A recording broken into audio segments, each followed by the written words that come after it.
Hi guys! Welcome to my vlog. Huy, vlogger na to. So for today's video guys, ipapakita ko po sa inyo yung mga iba't ibang variants po ng sabon po namin na ginagawa. So marami na rin po kasi na nagtatanong kung ano po yung mga gawa naming sabon. So yun, so tara po, samahan niyo po ako na isa-isahin yung mga sabong ito. Let's go! Yun, so bago tayo magsimula, gusto ko muna pong sabihin na lahat po ng sabon namin is made with coconut oil, olive oil, castor oil, avocado oil, at may pure honey din po nakasama. Na may essential oils, yung essential oil, siya po yung nagbibigay bango ng sabon. So, ang daming oils, pero yung mga oils po na yan, sila yung tumutulong upang ma-moisturizing yung sabon. No, hindi po madali mag-dry yung balat natin. No po.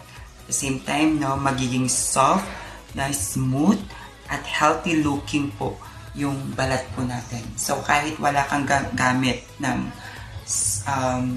lotion or moisturizer, no, mararamdaman mo po using this soap, no, parang naka-moisturizer ka.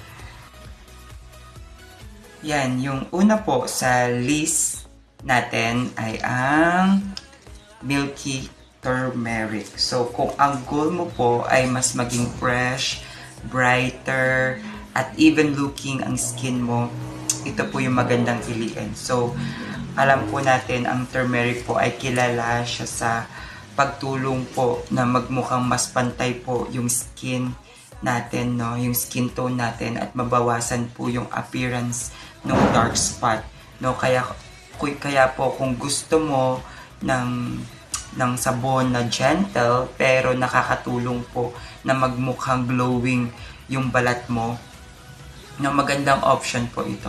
Actually, pang 3 days ko na po ata siyang gamit.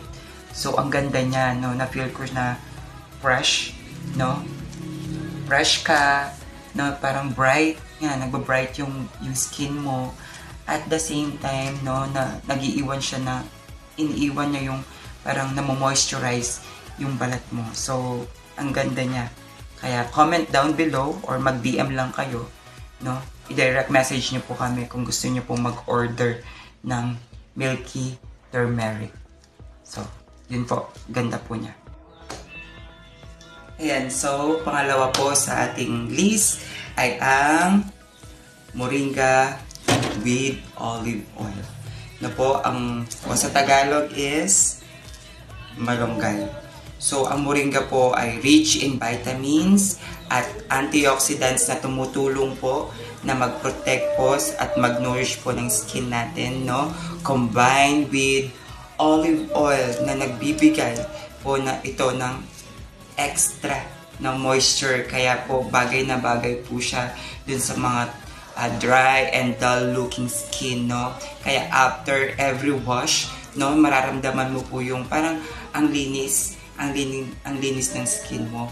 Pero hindi siya tight, no, o dry. So, pure na moringa or pure na malunggay po yung nilagay po namin dito at olive oil.